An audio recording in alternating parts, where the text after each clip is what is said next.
If you've never been to the Philippines, you may have some culture shock when you get here.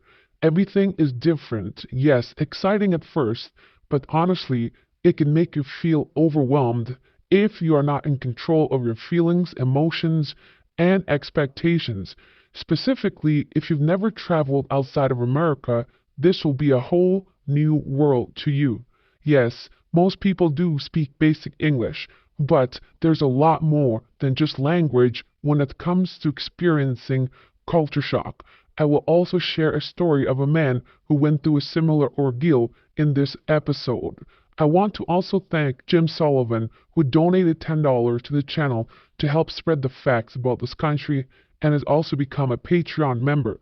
If you want to spread the truth, if this is within your budget, and if you want to, you can also become a Patreon member. It will mean a great deal to me personally. Culture shock in any country can be overwhelming because you are in a different world.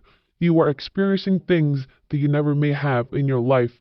Also, the unknown can be scary. You do not know what is acceptable from your end and what is not. What the locals may consider to be a faux pas and what they expect you to know already, you may not. These things happen all around the world. However, when you come from a first world country like the Americas to a third world country and, let's say, developing, to not offend anyone, let's just agree it's a third world country like the Philippines, you will be overwhelmed greatly, specifically during the first few days of your arrival. Beland Luby on Philippines Expat Group says, struggling with culture shock and trying to find adequate housing. I love my fiance and wanted to try to live near her family since our main goal is to have children. However, I just cannot live on the island of Mindanao anymore. I tried to move to Siargao, but finding housing there was impossible. Then the electricity to the island went out. I am 43 years old and do not drink. I am an environmentalist and science educator. I am thinking about trying to visit Los Banos next because the university does a lot with environment there. I was also considering Cebu or Quezon City. The problem for me, I'm sickened by three things in the Philippines. One, trash everywhere and things don't have order here. Two, the food is horrible, unhealthy. It's meat and rice or veggies stir-fried in coconut oil. I get gout when I eat their food. 3. I suck at learning languages. I am going to try to put more effort into it. So, I am looking for two things. One, general advice and encouragement to stay there. Are there many things I love about the Philippines? Sorry, I do not list them, but I don't want the post to be too long. 2. Where can I go to find decent housing? Either A, condo in a walkable city, or B, good-sized home with an actual yard, clean neighbors, and hopefully not too many dogs. It sucks going to the walk and it's like hundreds of dogs barking at you. It's bad in the day and impossible to walk late at night everywhere. I have been on the island of Mindanao. Imagine moving from your home country to be with your fiance's family or near them and having to experience life at a much lower standard, fearing for your safety of street dogs because in the Philippines some do have rabies. Good luck if you get bit trying to find a place that can give you the shot. And not to mention that island has been without power for several days. I am not currently aware of the status. They do not have power on Siargao Island. These things can especially ruin your life if the girlfriend's family is not helpful because it does not seem to be. How is it that a local woman does not know how to find good housing in her home country? Sorta Pop says, on the point about housing, listing a budget would probably get you more responses. Walkable cities don't really exist, just walkable bubbles. If I were to live in a city again, my top choice would be Ayala Triangle area. Good location. Not as sterile and soulless as BGC, but still expensive. Used to own, so not sure about a condo prices these days. Consider Rockwell as well, but again, expensive. Friend is paying 60,000 pesos a month for a one bedroom. For something cheaper, try Eastwood. For homes, check the Nuvali area. If you want the American sized yard, though, good luck, unless you buy a lot and build your own home. On the point of the food, cook for yourself. No one is forcing you to eat Filipino food. For once, I am surprised someone is trying to provide actual advice for someone that asked a question because expat groups in the Philippines are brutal. They will shit on you any chance they get. Imagine going to a new country and having to cook for yourself if you want to enjoy the local cuisine, which you cannot. I cannot stand Filipino food. It's absolutely horrendous.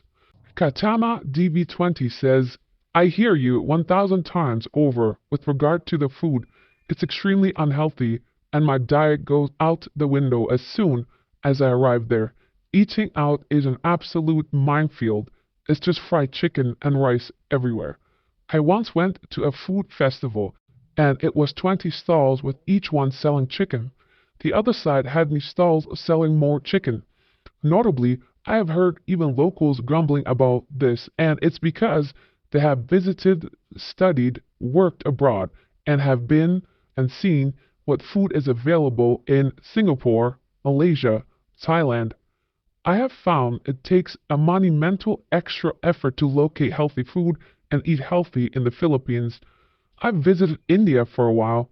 Things are chaotic there, too, but their grocery stores, markets, and delivery service are decades ahead of the Philippines and many other countries. It was so easy to eat cleaner there, so the digital payment penetration.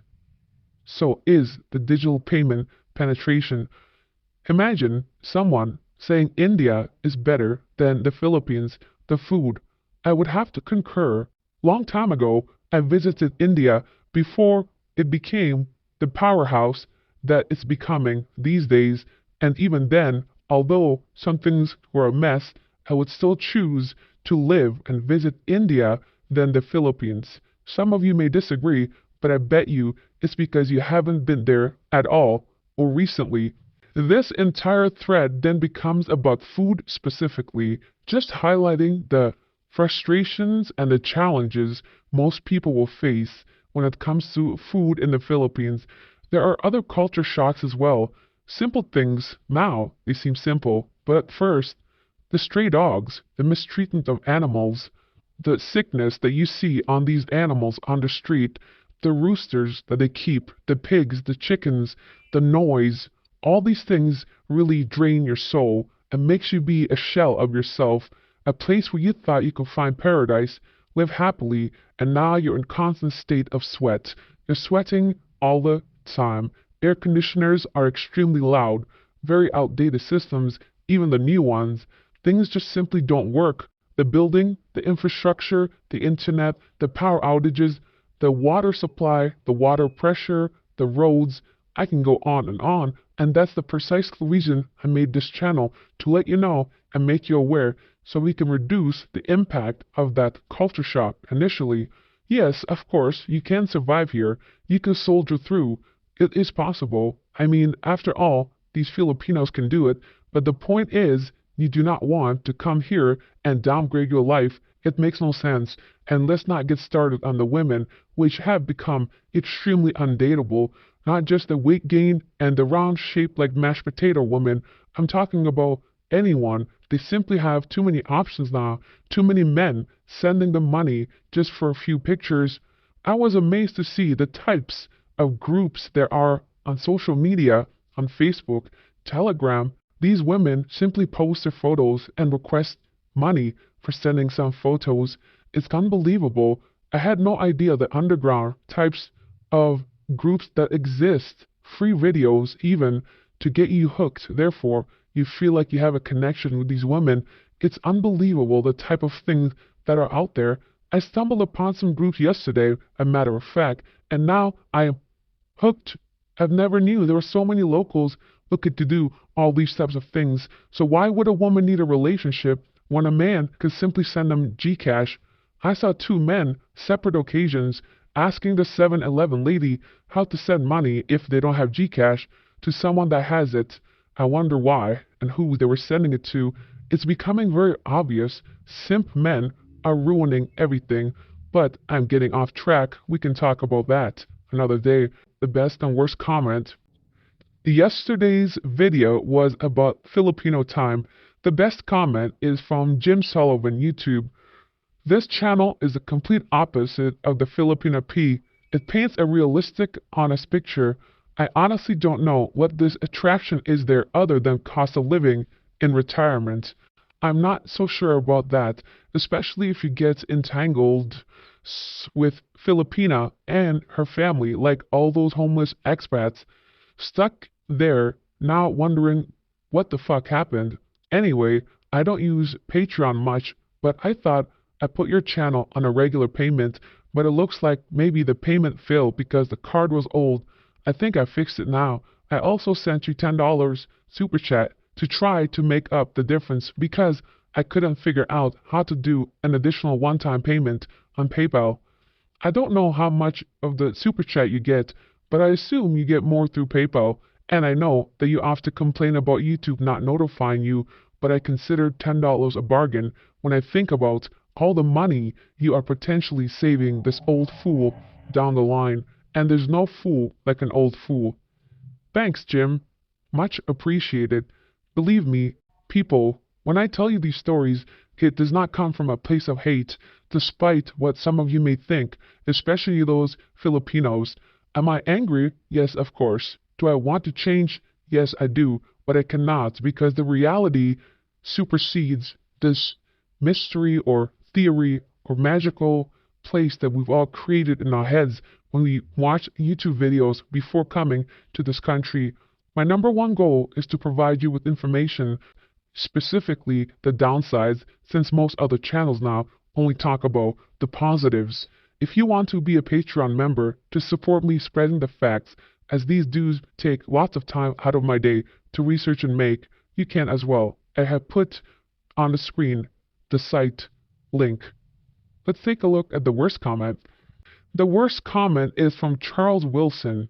People are late everywhere. Tell me you've never been to the Philippines without telling me. This person clearly has no idea what they're talking about.